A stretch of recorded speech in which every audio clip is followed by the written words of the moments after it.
예를 들어서 1억을 빨리 만드는 방법은 저축 금액을 높이거나 수익률을 높이는 방법밖에 없죠. 그래서 제가 하나 예시를 들어보겠습니다. 예를 들어서 월급 250만 원 받는 사람이 150만 원, 월 150만 원으로 1억 만드는 투자 세팅입니다. 직장인도 부자가 될 수 있는 월급 세팅법 저자시죠. 송영욱 대표님하고 지금 이야기 나누고 있는데요. 그럼 이제 두 번째 주제로 한번 여쭤보겠습니다. 네. 어쨌든 간에 지금 이제 저희 채널도 재테크하는 채널이고 네. 그러면은 뭐가 됐든 또 종잣돈이 있어야 되거든요. 네, 네, 네. 그래서 예전에는 뭐 3천만 원, 5천만 원 모아라 이랬는데 요즘에는 좀 물가도 오르고 해서 네.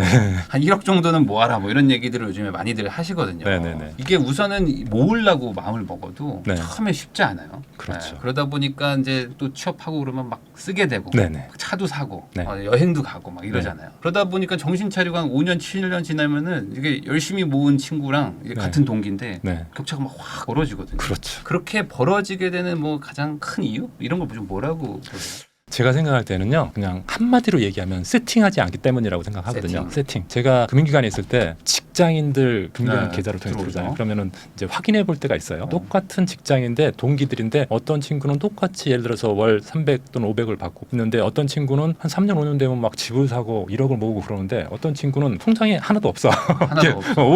5년을 계속 월급을 받았는데 거의 비슷한 네. 월급을 받았는데 그 이유가 보통 돈을 잘 모으고 부자 되는 친구들을 보면은 세팅을 잘해요. 수입을 어떻게 관리하고 투자는 어떻게 하고 네. 지출은 어떻게 하고 그게 다 세팅돼 있다는 점이죠. 그래서 부자가 되는 방법은 사실은 어떻게 세 가지만 관리하면 되거든요. 네. 수입을 늘리거나 또는 투자를 많이 하거나 또는 지출을 줄이거나 요 세 가지 방법이잖아요. 네. 그 수단은 여러 가지 방법이 있지만 어쨌든 그렇죠. 그 큰 항목으로 보면 그 세 가지거든요. 입사 동기들이 똑같이 월급을 받아도 이렇게 달라지는 이유는 이 세 가지 세팅을 안 한다는 거죠. 수입 세팅, 투자 세팅, 지출 세팅을 안 한다는 것이 차이라고 생각합니다. 돈의 다소, 월급의 다소는 사실 크게 중요하지 않은 것 같아요. 네. 어떻게 보면은 급여 더 월급 많이 받는 사람이 나중에 5년 후에 보면은 모아놓은 게 없고 더 적게 받은 중소기업 다닌 친구들이 오히려 돈을 많이 번 경우도 저는 많이 봤거든요. 세팅의 차이다 저는 이렇게 생각합니다. 네, 사실 많이 벌어도 지출을 많이 하면 그렇죠. 어차피 연봉이 높은 게 의미가 없어지기 그렇습니다. 때문에 그 당시는 즐거울 수 있겠지만 그래서 오히려 연봉 낮은 분들이 이거 앞으로 답이 없겠는데 하면서 더 아껴가지고 그럼요. 예, 그걸로 투자해서 잘 되셔가지고 예, 예. 자산가가 되는 경우들도 예, 있죠. 그러면은 말씀해주신 것대로 이제 세팅이 중요한데 이거 직장인도 부자가 될 수 있는 월급 세팅법해서 책도 쓰셨잖아요. 예. 결국에 월급 세팅이라는 거는 이제 항목을 잘 쪼개가지고 어디에 배치하냐 뭐 이런 걸 네네네. 텐데 좀 구체적으로 설명해 주시면 좋을 것 같습니다. 그 월급 세팅이라는 게 조금 전에 부자가 만들 수 있는 세 가지 항목이 수입, 투자, 지출이라 했잖아요. 여기서 네. 이제 투자는 저축을 포함하는 개념입니다. 그러면은 제가 생각할 때는 일단은 세 개의 통장을 만들어야 된다고 생각해요. 그러니까 통장을 보통 일반 직장인들은 한 통장에 수입 들어온 것을 거기서 적금도 내고 카드 결제도 하고 한 통장에서 다 하잖아요. 그렇게 하지 말고 수입 통장 따로, 투자 통장 따로, 그다음에 지출 통장 따로 이렇게 세 개의 통장을 분리하라. 그러니까 네. 자금의 성격에 따라서 분리하라고 말씀드리고 싶고 그렇게 하면서 수입 세팅, 투자 세팅을 하는데 이제 예를 들자면 이렇게 하는 거예요. 이게 제가 예전에 했던 방식인데요. 수입은 내 월급의 120%를 목표로 합니다. 어쨌든 수입이 올라가야지 돈을 많이 불릴 수 있잖아요. 네. 수입이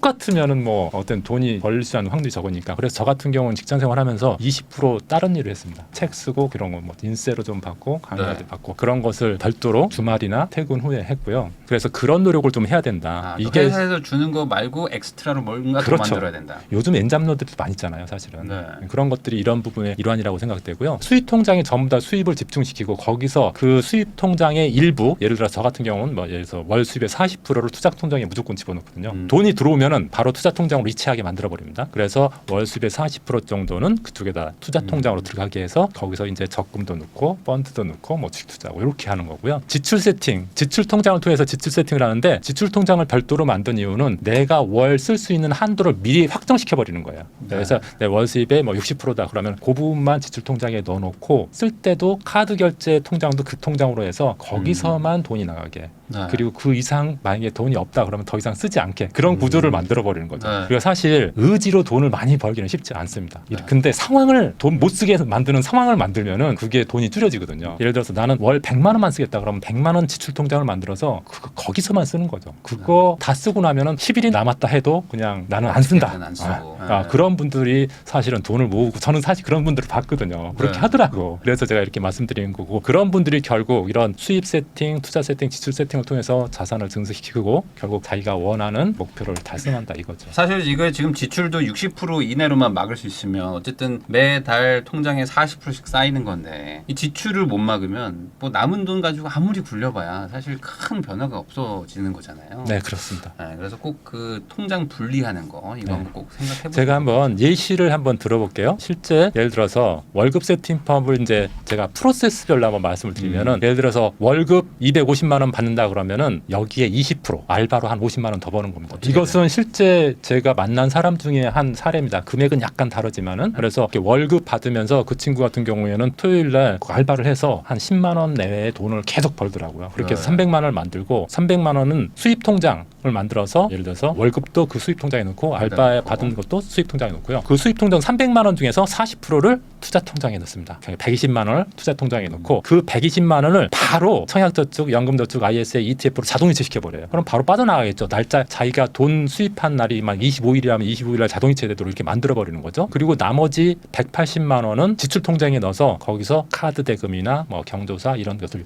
이 지출 통장 범위 내에서만 쓰는 거죠. 그래서 이것이 벗어나지 않도록 계속 자기가 계속 세팅한 것을 지키는 겁니다. 월급 세팅할 때 중요한 것은 자동이체를 시켜서 그냥 알아서 내 돈이 쌓이도록 만드는 거, 그리고 지출 한도를 설정해서 내가 이거 이상은 절대로 안 쓰게 하는 거, 이런 것들이 굉장히 중요한 것이라고 볼 수가 있겠습니다. 네. 그러니까 많은 분들은 그냥 저 수입 통장에다가 자동이체를 다 걸잖아요. 네네, 그렇죠. 다 걸어놓으니까 어느 순간 이제 카드 거 나가고 나면 그렇죠. 갑자기 지금 청약저축에 돈이 안 들어가. 안 나가, 안 돼. 이런 일들이 막 섞이면서 이거 어떡하지 하니까 우선은 그렇죠. 안 되겠다. 뭐 대출 받아서 막 맞아요. 마이너스 통장 쓰고 막 이러다가 예, 이제 예, 예. 사고가 터지는. 네, 그러니까 이렇게 좀 세팅을 초기에 잘 해놔야 된다는 네. 거. 그럼 또 이것도 좀 궁금하실 것 같은데 아까도 잠깐 주거비 얘기했지만 네. 주거비 말고도 이제 생활비라고 하는 건 뭐 다양하거든요. 네. 그러다 보니까 어떤 분들이 이제 이런 질문들을 많이 합니다. 제가 월급을 얼마 받는데 어느 정도 써야 돼요?라고 뭐 반대로 물어보는 경우도 있거든요. 네, 제가 생각할 때 사실은 쓰는 것은 사람마다 다르겠죠. 그 사람의 어떤 재정 상황이나 또 수입이나 지출 습관 같은 거에 따라 다를 텐데 그냥 제가 평균을 한번 봤습니다. 우리나라 전체 가구 평균 소득이 월 평균 한 502만 원 정도 된다고 합니다. 그리고 네. 그중에 지출은 381만 원, 그러니까 한 75% 정도 하고 있고요. 1인 가구 요즘에 많잖아요. 뭐 네. 1인 가구가 뭐 34%가 된다고 하는데 1인 가구 기준으로 봤을 때는 250만 원 정도가 소득이고 지출은 한 155만 원 정도에서 62% 정도 지출한다고 합니다. 그런데 이게 적정 생활비라고 하면은 제가 뭐 어떻게 생각할지 모르겠지만은 제가 생각할 때 조금 돈을 모으고 조금 더 자산을 불리려고 하면은 지출 비중은 자기 소득의 한 60% 이내. 네. 1인 가구 같은 경우는 50% 이내로 좀 하는 게, 왜냐하면 1인 가구는 그만큼 또 지출 비용이 적어지니까 보통 가구로 기준하면은 자녀도 있으니까 네. 조금 지출이 많을 수밖에 없거든요. 비율로 보면은. 네. 근데 1인이었을 때는 혼자만 있기 때문에 조금 50%로 맞추는 사람들을 제가 많이 봤거든요. 진짜 의지가 대단하시더라고요, 그분들은. 그래서 제가 생각했을 때는 적정 생활비를 좀 내가 돈을 진짜 모으고 싶다고 생각하면은 50에서 60% 이내로 조금 설정을 하고 세팅을 하고 그것을 반드시 지켜나가자. 네. 그렇게 하는 방법은 지출 통장에서 지출 금액을 딱 정해놓고 그 범위 내에서만 쓰는 거죠. 가끔씩 이런 거 있잖아요. 내가 좀 뭐 좀 드리고 뭐 좀 드리고 이렇게 하시는 분들이 있는데 사실은 그것은 매번 그렇게 해야 된다는 번거로움이 있고 그것을 계속 지출하던 습관을 버리기 쉽지 않거든요. 그래서 상황을 나는 월 100만 원만 쓴다 그러면 100만 원 먹고 그 안에서 무조건 그것만 가지고 쓰는 것이 상황을 만드는 것이 난 더 좋다고 생각합니다. 사실 지금 말씀하신 것처럼 이제 뭐 지금 평균이 뭐 60~70%를 쓰는 상황이다 보니까 네. 그거보다 뭐 더 쓰는 분들은 이제 빨리 무조건 그렇죠. 줄여야 되는 것이고 평균보다 훨씬 더 낮춰야지 뭔가 다음 기회를 볼 수 있는 거니까. 그렇죠. 그 아까 1인 가구가 250만 원 정도라고 네네. 하셨는데 그러면 250 받는 분들이 이제 아무래도 이제 많으시니까 네네. 이런 분들이 지금 1억 모은다 그러면은 야 이거 언제 모으냐 이렇게 얘기하시거든요. 네. 사실 절대 작은 금액이 아닌데 1억이. 그렇죠. 그러면 이제 현실적으로 좀 1억 모으려고 하면 뭐 어떤 플랜을 좀 세워야 되는지 네네. 좀 설명해 주시면 좋을 것 같습니다. 1억 모으려면요. 예를 들어서 100만 원씩 매월 저축을 하면은 7년 정도 걸립니다. 만약에 200만 원 정도 저축할 수 있다 그러면 한 4년 정도 걸리거든요. 저축한다고 했을 때 적금, 그러니까 3% 정도 적금금리로. 그런데 예를 들어서 1억을 빨리 만드는 방법은 저축 금액을 높이거나 수익률을 높이는 방법밖에 없죠. 네. 그래서 제가 하나 예시를 들어보겠습니다. 예를 들어서 월급 250만 원 받는 사람이 150만 원, 월 150만 원으로 1억 만드는 투자 세팅입니다. 이건 사실은 그 내용은 조금 다른데 실제로 월급 250만 원 받아가지고 150만 원이나 저금하는 사람이 있더라고요. 당연히 이게 쉽지가 않죠. 저기 월세 내고 뭐 식비 내고 하면은 남는 게 그렇죠. 별로 없으니까. 심지어는 80만 원 정도로 생활하는 친구도 있더라고요. 네. 그리고 제가 아는 사람 중에는 자기가 매월 받는 월소득의 80%를 저축하는 사람도 80%, 있었습니다. 그렇죠. 그분이 10년 10억 만들기에 성공했습니다. 아. 근데 어쨌든 이렇게 250만 원 벌어가지고 150만 원 어떻게 저축할 수 있느냐, 이게 불가능한 일이 아니라는 것을 여러분들이 주변에서 틀림없이 볼 수 있습니다. 이렇게 해가지고 유튜브 하시는 분들도 계시더라고요. 그런데 어떻게 가능하게 할 수 있냐, 150만 원 연 한 5% 정도 수익 내면은 5년 만에 1억 만들 수 있거든요. 월 250만 원 그 소득 받는 사람이라고 하더라도 5년이면 된다. 청약저축, 청년주택드림으로 들어가면 한 그러네요. 실제로 한 9% 정도 수익률이 있는 효과가 네, 똑같거든요. 거기 한 50만 원 넣고 연금저축 16.5% 세액공제 받기 때문에 16.5% 그냥 먹고 들어가는 거고, 연금저축에서 수익이 나면 그 플러스 알파가 되는 거고요. 거기 한 30만 원 넣고, 특판적금 한 10%짜리 특판적금 많잖아요. 그런 거 계속 회전하면서 넣고요. 그 다음에 한 20만 원 정도는 한 고배당 ETF. 좀 ETF지만은 좀 배당주에 투자되기 때문에 좀 안전하겠죠. 좀 네. 뭐 변동성이 적을 겁니다. 이렇게 하면은 제가 생각할 때는 5년 내에 1억 될 수가 있습니다. 이렇게 충분히 만들 수가 있고, 요거 같은 경우는 조금 아껴가지고 100만 원 저축할 걸 150만 원으로 늘린 거잖아요. 근데 나는 150만 원 절대 늘릴 수 없다. 100만 원밖에 할 수 없다. 네. 이런 경우는 수익률을 높여서 할 수 있는데 5% 수익률을 10% 정도 좀 높일 수 있는 방법인데, 이런 경우는 이제 청약저축은 뭐 수익하고 상관없이 넣어야겠죠. 청약저축 10만 원 넣고, 그렇지만 많은 돈을 넣을 수는 없습니다. 1억을 빨리 만들어야 하기 때문에. 네. 국내 ETF, 해외 ETF. 요즘에는 ETF들이 수익률이 높은 것들이 굉장히 많아졌죠. 예전에 ETF 초창기에는 사실 거래량이 적어서 관심을 안 갖다가 요즘에는 ETF에 관심을 많이 갖게 되면서 2차전지 ETF도 수익이 예전에 보면 굉장히 많이 났고, 요즘에는 뭐 AA 뭐 ETF 같은 게 또 수익이 잘 나고 있더라고요. 해외 ETF 같은 경우도 뭐 요즘에 수익 잘 난 것들 네. 많이 있습니다. 그런 것에 넣고, 그리고 이제 주식 업종 대표주 이제 1등주 중심으로 해서 그것을 적립식으로 매월 저축하듯이 투자하면은 5, 6년 이내에 100만 원으로도 1억이 되지 않을까, 저는 이렇게 생각합니다. 그래서 만약에 250만 원 정도 벌고 있는 사람이 1억을 만들고자 하는데, 이게 아주 진짜 막연하다고 생각할지 모르겠지만은 이렇게 세팅만 잘해도 5년 내지 6년 내에 1억을 만들 수 있고, 1억을 만들면은 또 거기서 더 증가시킬 수 있는 투자의 기회가 많아지잖아요. 네. 그래서 제가 생각할 때는 사회 초년병일 때 빨리 1억을 좀 만들어라, 말씀드리고 싶습니다. 아까 그 얘기도 해주셨는데 생각보다 2030들 중에 막 적금이나 예금만 하는 분들도 많다고 네. 그랬잖아요. 그러니까 이게 뭐 인터넷이나 이런 데 보면은 뭐 코인 하네, 뭐 주식 하네, 뭐 이런 분들도 맞습니다. 많지만 실질적으로는 네. 더 많은 사람들이 그냥 회사 다니고 퇴근하고 이제 적금하고 뭐 이런 그렇죠. 것만 하는 거잖아요. 네네. 이 사람이 좀 위험 선호하는 분들도 있지만 네. 안정지향형인 분들이 훨씬 더 맞습니다. 많기도 한 것 같은데 예. 본인의 어떤 이런 성향 판단부터 해야 되지 않나, 이런 생각도 좀 들거든요. 맞습니다. 제가 생각할 때는 투자 성향에 따라서 굉장히 투자 결과가 달리 나타나는 경우가 많이 있거든요. 제가 볼 때 크게 투자 성향은 세 가지로 구분된다고 볼 수가 있는데, 기준은 뭐냐면은 내가 얼만큼 손해를 부담할 수 있느냐입니다. 네. 그러니까 투자를 한다는 것은 원금 소실 가능성이 있다는 것을 의미하는 거잖아요. 그래서 투자에서 성공할 수도 있지만 만약에 실패하면은 내가 손해를 그럼 얼마까지 내가 감수할 수 있느냐. 내가 1,000만 원 투자했는데 난 10% 정도 깨지는 건 난 참을 수 있다. 그것 때문에 잠 못 자고 그러지 않는다. 그러면은 10% 정도가 그 손실을 감수할 수 있는 기준이겠죠. 네. 그런 것처럼 투자 성향은 그 손실을 얼만큼 감수할 수 있느냐로 결정할 수가 있는데, 나는 한 3% 이상 깨지는 거 싫어. 난 조금이라도 깨진 거 난 스트레스 받는다. 그러면은 위험 회피형, 네. 손해를 굉장히 회피하는 분이라고 볼 수가 있고, 나는 10% 깨져도 괜찮아. 그 대신 난 10% 이상 먹고 싶어. 이런 분들은 좀 위험 선호형이라고 볼 수가 있습니다. 근데 여기서 이제 말하는 10%라는 것은 주식 같은 경우 어느 한 종목에 들어갔을 때 10%가 아니라 전체 자산에서. 네. 그러니까 주식에 내가 투자하는 것은 주식도 있고 펀드도 있고 예금도 있고 여러 가지가 있을 텐데, 예를 들어서 주식에서 만약에 50%가 깨졌어도 전체 자산에서는 그게 3%밖에 안 된다. 그것은 뭐 위험이 큰 건 아니라고 볼 수가 있겠죠. 네. 실제로 주식은 하루에 한 번만 상한가 또는 하한가마저도 30%가 왔다 갔다 하니까, 그것을 한 단일 종목으로 10% 20% 이렇게 손실 보는 걸 기준 보지 말고, 내 전체 자산에서 10%를 초과해서 깨져도 괜찮다. 대신에 난 그거보다 높은 수익을 원한다. 그랬을 때는 위험 선호형. 3% 미만이다. 그러면 난 좀 안정지향형. 난 중간 정도다. 그럼 한 5% 내외 뭐 이렇게 생각하시면 되겠죠. 근데 이거는 또 깨져 봐야 하는 거 아니에요, 이거는. 그렇죠.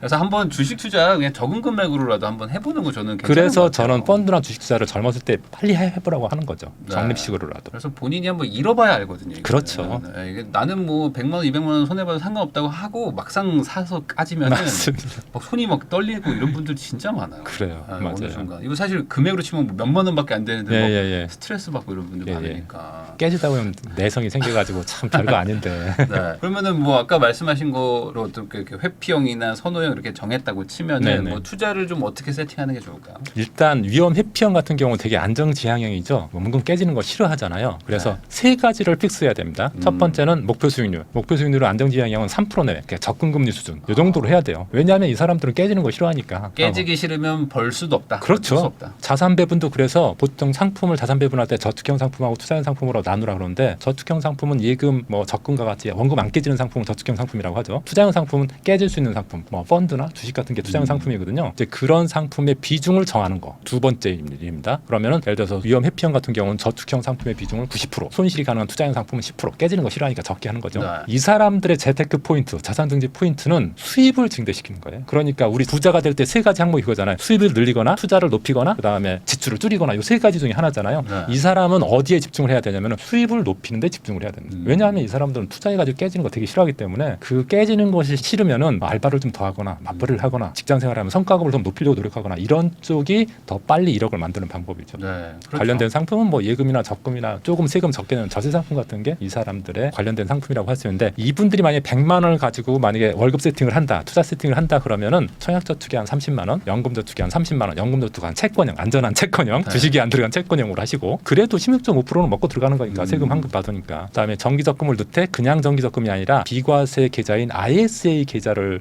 활용하면은 세금 안 내겠죠. 그렇게 하고 그다음에 한 10% 정도는 투자형 상품, 적립식 펀드, 주식형 같은 거에서 넣으면은 되지 않을까 이렇게 생각이. 이렇게 하시면은 요 사람의 가장 적합한, 이 사람의 투자 성향에 적합한 세팅이다. 이 사람이 수익 갑자기 많은다고 갑자기 주식형 펀드에 90% 넣는 거 이거 별로 좋지 않다 이렇게 생각을 합니다. 사실 말씀하신 것처럼 뭘 하나 얻으려면 뭘 하나 일을 각오를 해야 되니까. 그렇죠. 그렇죠. 반대로 난 잃기 싫다 그러면은 가장 그렇죠. 확실한 건 소득 증가죠. 그렇죠. 네. 그렇죠. 내 본업 열심히 하는 예, 거. 예, 예. 그리고 이제 좀 위험 선호형이다. 나는 깨질 때 깨지더라도 크게 먹는 게 좋다. 이런 네. 분들도 있잖아요. 이런 분들은 이제 목표 수익률을 10% 이상 가져가되 손실도 10% 이상 깨질 수 있다는 것을 자기가 스스로 인정해야 되죠. 이제 그런 마음이 중요하다는 겁니다. 자산 배분은 위험 회피형하고 반대죠. 투자형 상품의 90%, 그다음 저축형 상품의 10%. 네. 이 사람들의 재테크 포인트, 자산 증시 포인트는 위험 관리입니다. 이런 분들은 주식이나 펀드 좀 공격적인 상품에 투자하기 때문에 수익이 날 때는 좋지만 만약 깨질 때는 굉장히 많이 깨지니까 그 위험 관리만 잘하면 이 사람들은 고수익 상품에 가입했기 때문에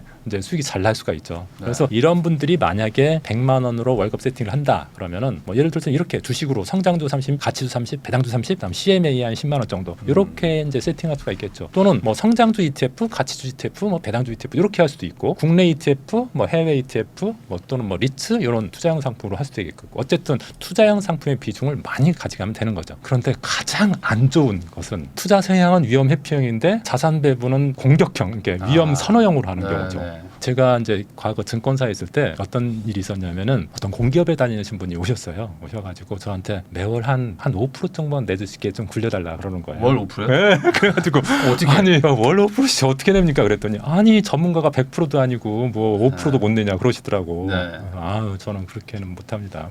그때 증시가 굉장히 좋을 때였거든요. 그러니까 자기가 막 이제 하더라고요. 자기가 네. 사이버로 이제 하는지 막 진짜 수익이 제일 처음 500만 원 시작했는데 한 달 지나니까 막 800인가 되고 막 이렇게 막 수익이 잘 나는 거예요. 네. 막 자기가 기세등등하더라고요. 네. 그러다가 이제 막 수익이 잘 나니까 막 1,000만 원, 2,000만 원 더 넣어가지고 계속 하시더라고. 근데 항상 그러잖아요. 그 다음에 깨지잖아요. 그렇죠. 막 깨지기 시작해. 깨지기 시작하니까 이분이 계속 더 넣어. 물타기를 넣어. 계속 하는 거예요. 네. 물타기를. 원금이라도 이제 그때부터는 수익이 목적이 아니라 원금 회복이 네. 목적인 거예요. 원래 찾아야지.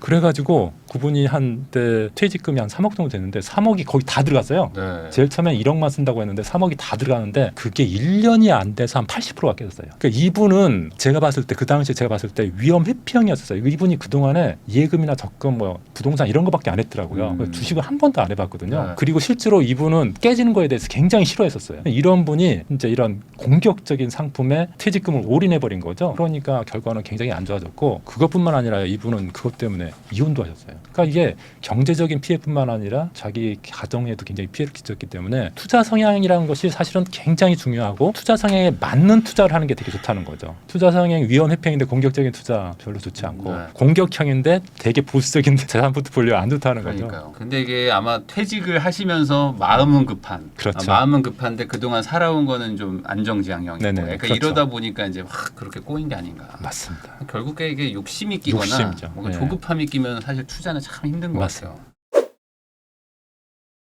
그럼 이것도 한번 좀 여쭤보겠습니다. 그러니까 1억을 모아라. 그러면 좀 네. 인생이 바뀐다 이런 얘기도 네네. 많이 하고 뭐 저도 그렇게 많이 하는데 어떤 분들은 모았는데 뭐 해야 돼? 뭐 이런 분들이 있어요. 그러니까 그렇죠, 생각보다 그렇죠. 좀 잘 모으긴 하는데 네. 어떻게 굴려야 될지는 모르는 상태로 그냥 적금으로 그냥 모아버리시는 그렇죠. 분들도 있잖아요. 어쨌든 뭐 1억을 모으고 하니까 모았는데 네. 그 다음에를 모르는 뭐 해야 경우인데 돼요? 저라면은 첫 번째 순위는 집을 구할 것 같아요. 저는 시골에서 올라와가지고 사실은 서울에 집 있는 사람이 제일 부러웠어요. 사실 시골에서 올라오면은 주거비가 진짜 많이 들어가거든요. 자취해보는 분들은 네, 아시죠? 네. 그래서 만약 1억을 구했다면 먼저 저는 집을 구해라. 사실은 집이 뭐 1억짜리 집은 없겠지만은 사실 대출을 활용, 특히 청년 같은 경우는 대출을 활용하면은 얼마든지 네. 1억 정도로 충분히 자기가 원하는 진짜 좋은 집은 아니더라도 내가 집을 하나 구하는 것은 제가 볼 때는 어렵지 않은 것 같습니다. 서울 외곽 있을 수 있고 서울에서도 혹시 가능한가요? 1억 아니 가지고? 평수를 좀 줄이거나 그러니까 평수를 줄이거나 네, 이렇게 연식을 해서 조금 포기하는. 어쨌든 저는 주택을 구입하라고 말하고 싶고요. 만약에 그렇지 않다고 하면은 이제 증권 투자하거나 연금을 준비한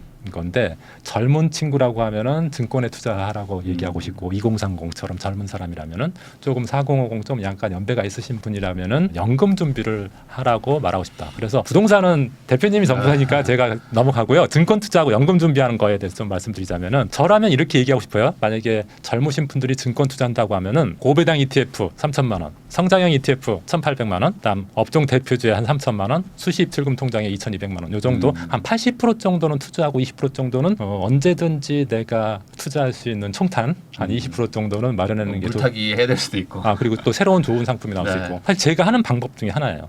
그래서 고배당 ETF를 IS 계좌로 넣으면은 비과세니까 그 배당 소득에 대해서 비과세니까 좀 유리할 수가 있겠고요. 그 다음에 성장형 ETF를 IRP나 연금저축으로 넣으면은 요거 이제 세액공제를 받을 수 있으니까 네. 또 이 투자 수익 외에 또 굉장한 재투자할 수 있는 재원이 생기잖아요. 저 같은 경우는 사실 연금저축만 가지고 한 세금 한금만 한 2천만 원 정도 받았거든요. 지금 그러니까 이 절세 상품을 이용해서 그 절세를 통해서 그 재투자되는 재원을 마련할 수 있다는 점이 굉장히 좋잖아요. 연말정산한 다음에 통장으로 들어오잖아요. 그렇죠. 한 달 후에 네. 그 재원을 그냥 내버려 두지 말고 재투자하면 또 더 많은 수익을 얻을 수 있다는 점. 업종 대표주 저는 이상한 잡주 같은 거 좀 안 했으면 좋겠습니다. 저도 사실 증권 시장에 오래 있으면서 25년 동안 주식 투자하면서 사실 잡주도 해보고 여러 가지 많이 해봤는데 지금은요. 저는 진짜 업종 대표주 그리고 내가 업종 대표주가 아니면 진짜 가치주 굉장히 재무제표나 이런 것들이 되게 좋은 주식만 하거든요. 그래서 업종 대표주 그러니까 자신이 없을 때는 업종 대표주 1등주만 가지고 하면 될 것 같고 업종 대표주는 30% 정도 투자하면 될 것 같고 나머지 2천만 원, 2,200만 원 정도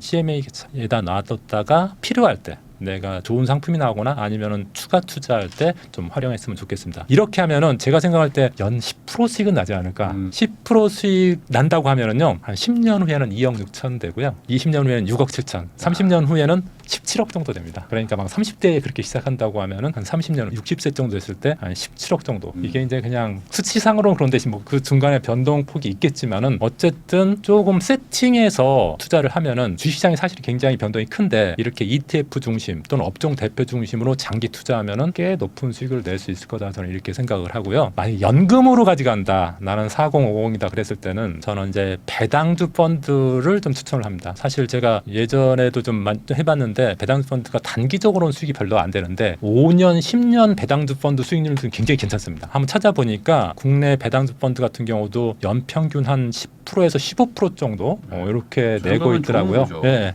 그러면은 만약에 10억을 이렇게 해서 각각 25%씩 이런 상품에 투자를 하면은 연평균 수익률이 한 12% 정도 되더라고요. 이건 뭐 좀 달라질 수 있겠지만 12% 정도 되면은 원금을 유지하면서 죽을 때까지 100만 원 받을 수 있습니다. 그러니까 이런 방식도 좀 괜찮지 않을까 생각을 합니다. 근데 아까 말씀해주신 것처럼 이렇게 좀 세팅을 하고 그 다음에 좀 배분을 해놓으면 좀 네네. 이렇게 뭔가 충격이 와도 좀 잘 버티는데. 예, 그렇습니다. 대부분 이제 뭐 이제 아까 말씀하신 뭐 잡준이 뭐 이런 것들 이제 하기 시작하면은 너무 변동이 크니까 이게 사람들이 자기의 어떤 그 깡이라고 할까 이걸 너무 그렇죠. 과신하는 게 있어요. 맞습니다. 이게 막상 잃어보면 아는데 예. 마이너스 70%. 그게 대표적인 케이스가 예전에 코로나 때 자산이 갑자기 많이 빠졌잖아요. 엄청나게. 네. 그랬을 때 저도 당했죠. 그런데 저는 큰 충격이 없었어요.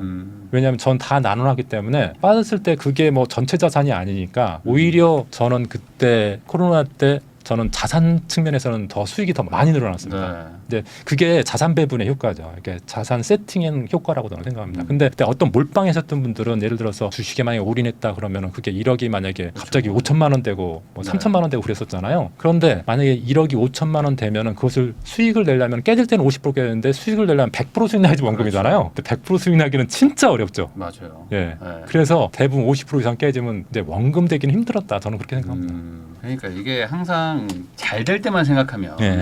그런 게 좋지만 안 될 때도 생각해야 되고 또 네. 빠졌을 때 추가로 들어가야 되는 그 여유 자금이 또 있어야 그렇죠. 되고 그런 것도 그래서 생각을 제가 해야 돼요. 아까 조금 전에 CMA에 20% 정도 주는 이유 중에 하나가 네. 시장이 좋을 때도 저는 최소한 여유자금 20%는 확보해 놓고 있거든요.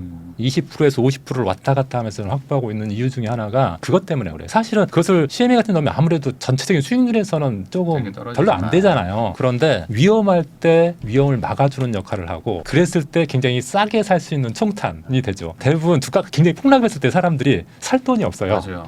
지금 가격 너무 좋은데 살 돈이 네, 없어요. 살 돈이 그러죠. 없어요. 네. 그래서 그런 부분을 한 20%에서 50% 정도 그런 CMA 계좌에 놔두면은 그럴 때 굉장히 유용하게 쓸 수 있다는 장점이 있죠. 그럼 또 이것도 여쭤보겠습니다. 또 보험 쪽도 또 잘 하시니까 네. 이 보험 때문에 사실 돈을 못 모아요 이런 분들이 생각보다 많습니다. 네네. 특히 이제 아이 태어나고 그러면은 이제 3인 가족인데 보험에 막 몇십만 원씩 막 넣고 이러시는 그렇습니다. 분들도 많거든요. 특히 이제 부모님이 한번 아프시거나 네네네. 그러면은 아 보험 해야 된다면서 이제 여기에 거의 뭐 소득의 뭐한 3, 40% 막 30% 넣는 분들도 막 있는데 맞습니다. 보험 세팅을 좀 어떻게 해야 될까요, 이거? 보험이 참 진짜 보험이 사실 굉장히 중요한 상품이긴 한데 너무 지나치게 가입한다는 게 문제죠. 보험 소비자 연맹에서 조사해 본 거 보니까 1가구의 보험료가 103만 원이더라고요. 평균. 가구당 100만 원을 내요. 그러니까 한 달에. 1년이면은 1200을? 1200 엄청난 거잖아요. 네. 그런데 제가 아는 예전에 증권사 다닐 때 고객 중에 한 명 그 병원의 원무과에서 근무하는 K씨가 있었는데 그 친구가 보험을 변액보험을 가입해서 그거 내가 예전에 보험회사 다녔다니까 갖고 왔더라고요. 보니까 이 친구 빵빵빵 변액보험 가입했는데 납입기간 999년 보험기간 999년 그러니까 죽을 때까지 내야 되는 거이죠. 월 80만 원씩 80만 원. 계속 넣는데 96회 8년을 넣었어요. 근데 이거 넣을 때 이 사람이 아는 사람을 통해서 넣었는데 그 아는 설계사가 이 상품은 재테크도 되고 보장도 많은 일석이조의 상품이다. 네, 다 그렇게. 그것을 믿고 딱 가입했는데 8년이 지났는데 그 원금도 안 됩니다. 원금이 7,680만 원인데 해약 환급금 줘야 했더니 7천만 원밖에 안 돼요. 600만 원이 아직도 세는 거지. 8년이 지났는데 네. 그리고 보장을 보니까 사망시 보장만 있어. 사망시 1,000만 원. 네. 1,000만 원 플러스 나 자기가 집어넣은 적립금. 뭐 그러니까 손해네요. 이것은 재테크도 안 되고 보장도 없는 그런 상품을 가입한 거죠. 굉장히 네. 잘못 가입한 거죠. 그러니까 보험이 잘못 가입한 사람이 너무 많다는 거예요. 제 친구들 중에서도 제가 이제 이 친구를 보면서 제 친구들이나 우리 그 친척들을 보니까 진짜 10이면 10명 다 잘못 가입한 거예요. 뭐 너무 집안에 하나씩 있어요. 한두 네. 개씩은 다. 이상한 그래서 거. 제가 이 친구를 이렇게 변액보험을 세팅을 이렇게 한번 해줘봤어요. 변액보험 80만 원을 해약하고 만약에 변액보험을 이렇게 넣지 않고 보장성 보험하고 정기적금으로 이렇게 나눠서 넣으면은 굉장히 효율적이었다는 거죠. 예를 들어서 제가 이 친구 그 당시 나이가 30대 초반이었는데 보험을 내가 세팅을 해보니까 실비보험은 한 9,950원 만 원이 안 들어가는데 보장금액 5천까지 받을 수 있었고요. 상해보험 같은 경우는 한 6,250원이면 한 1억 5천 정도 퇴거 보장 받을 수가 있었고 질병보험 같은 경우는 뭐 한 1,000만 원이면 되는데 만 원 정도면 되거든요. 그래서 보험 3개를 들어도 한 26,500원 정도밖에 안 되더라고요. 나머지 80만 원짜리 나머지 77만 5천 원은 그냥 적금. 그냥 그때 내가 그랬어요. 국민은행 적금 들어라 그랬어요. 옆에 국민은행 있었거든요. 네. 그리고 8년이 지나면 한 8천만 원 정도 만기현금이 생기거든요. 이렇게 세팅을 하면은 보험료는 80만 원에서 2만 6천 원대로 떨어지니까 30분의 1로 줄어들고 보장금이 아까 1,000만 원이었는데 이렇게 하면은 보장이 한 2억 1,000만 원 정도 되니까 20배 높아져요. 그리고 종잣돈도 8천만 원 마련되잖아요. 이런 식으로 되는데 대부분 이렇게 못 한다는 거죠. 그래서 제가 이 친구 보고 지금이라도 해약하고 이렇게 하라 그랬어요. 네. 지금이라도 해약하고 원금 찾을 때까지 계속 보험 80만 원 넣지 말고 지금이라도 해약하고 이렇게 하라. 그러면 어떤 효과가 있냐면은 보험을 세팅하기 전에 예를 들어 변액보험 80만 원을 계속 가져가면은 10년 되면은 보험료만 1억 원 냅니다. 적금 뭐 종잣돈 없죠. 20년 넘으면 2억 원을 내게 되고 30년 되면은 3억 원을 내게 됩니다. 네. 그러다 죽으면은 1,000만 원 내가 적립금 받는 거예요. 근데 이런 보험을 왜 들었냐? 너무한 거 아니야? 너무하죠. 이것을 만약에 제가 조금 전에 설명드렸다시피 저렴한 보험 3개 들으면은 26,500원밖에 안 들어가거든요. 그러면은 10년이면 보험료가 300만 원밖에 안 들어가고 20년이 봤자 600만 원, 30년 하면 900만 원. 물론 실비보험 같은 경우 좀 더 점점 늘어나기 때문에 이거보다는 조금 많겠지만은 그렇다 해서 억대로 가는 건 아니에요. 100만 원 정도 너무 많아지겠죠. 이 정도 수준이에요. 그리고 77만 3,500원씩은 적금으로 넣으면 되잖아요. 적금으로 3%로 보면은 10년 후면 1억 1천만 원 되고요. 20년 되면 2억 4천, 30년 되면 4억 1천만 원이 됩니다. 이것도. 그리고 해약 환금 아까 600만 원 손해 보더라도 해약하면 7천만 원 남잖아요. 네. 7천만 원 그냥 예금 3%짜리 예금에 넣으면은 10년 지나면 1억, 20년 지나면 1억 3천, 30년 지나면 1억 7천. 그래서 이렇게 세팅하면 30년 후에 5억 8천만 원 됩니다. 그냥 적금하고 예금만 활용해도. 네. 적립식 펀드나 주식을 이용하면 훨씬 더 많아지겠죠. 그런데 변액보험으로 80만 원 가져가는 경우에는 5년 후에 노후 예상금이 하나도 없잖아요. 네. 죽으면은 1,000만 원 플러스 적립금 그러니까. 나옵니다.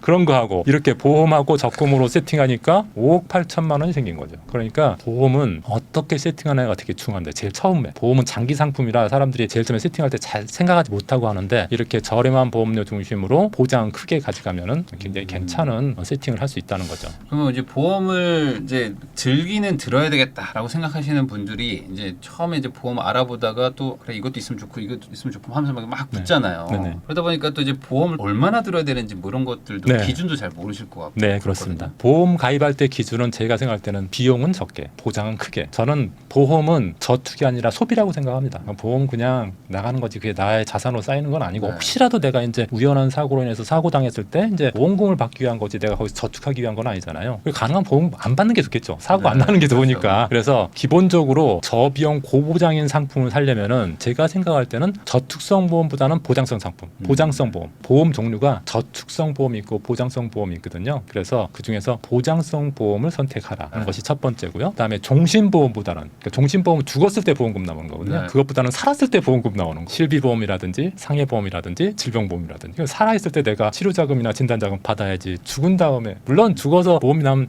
가족은 좀 네. 좋아질 수 있죠. 근데 그렇게 해서 또 보험금을 물려주는 것보다는 제가 볼 때는 살아있을 때 보험금 받고 내가 자산을 많이 만들어도 물려주는 게 더 낫다 이렇게 생각하고요. 변액보험보다는 정액보험이 좋다. 변액보험은 사실 투자 기능이 있는 거거든요. 보험도 내면서 펀드처럼 투자 기능도 있어서 수익을 좀 높게 가져가려고 하는데 그럴 거면은 변액보험 가입하지 말고 그냥 펀드 넣어라. 뭐 변액보험을 넣냐. 사업비까지 떨어져 나가고 이것저것 떼고 나면은 원금이 쪼그라드는데 수익이 똑같이 난다고 해도 변액보험에서 사업비 나가는 것 때문에 사실은 수익률이 떨어지거든요. 그래서 변액보험보다는 얼마로 주는 그런 정액보험이 나을 것 같고 보험료는 10만 원을 기준으로 해서 10만 원을 넘는 보험은 가입하지 말자. 가능하면. 네.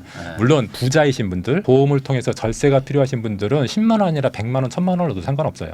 그런데 이제 종잣돈을 마련하고 조금 이제 자산을 불려나가는 단계에 있으신 분들한테는 10만 원 미만인 보험으로 가입하라. 어디서 가입하면 되냐면요. 보험 담보화라는 거 인터넷에 검색하면 사이트 나옵니다. 온라인으로 보험을 판매할 수 있는 그런 사이트입니다. 여기 들어가면은 뭐 만 원짜리 굉장히 많습니다. 만 원. 그러면서 다른 사람이 10만 원으로 보험 가입했을 보다 보장이 더 좋은 상품들이 많이 있거든요. 그리고 지금 30대, 20, 30대 같은 경우에는요. 보험 사고는 크게 보면은 두 가지예요. 외부의 충격으로 인한 사고. 예를 들자면은 교통사고 같은 거. 네. 그런 것들은 그런 거 상해사고라고 하죠. 그래서 상해보험을 하나 들어야 되고 몸 내부의 사고, 질병. 그러니까 건강보험이나 질병보험 같은 거 하나 들어야 되고 이 두 개는 들어야 되고 그다음에 실비보험. 실비보험 내가 혹시 어쨌든 병원에 입원하거나 그런 일이 있었는데 원인은 뭔지 모르겠지만 하여튼 그럴 수 있잖아요. 네. 그랬을 때 실비만큼 병원에서 들어간 실비 보통 70에서 80% 정도 실비를 보장받는 상품 요 세 가지 정도 가입하면 되는데 30대면 요 세 가지 상해보험, 질병보험, 실비보험 다 합해서 5만 원이 채 안 들어갑니다. 5만 조금 전에 이하로. 26,500원에 해결하신 거 맞죠? 네. 저희 딸 같은 경우는 한 18,000원 정도밖에 안 되더라고요. 좀 나이가 많아지면 보험료가 많아지는데 제가 50대인데 50대 제 기준으로 해서 지금 해보니까 한 7만 100원 정도 나오더라고요. 7만 세 개 원. 다 했을 때. 네.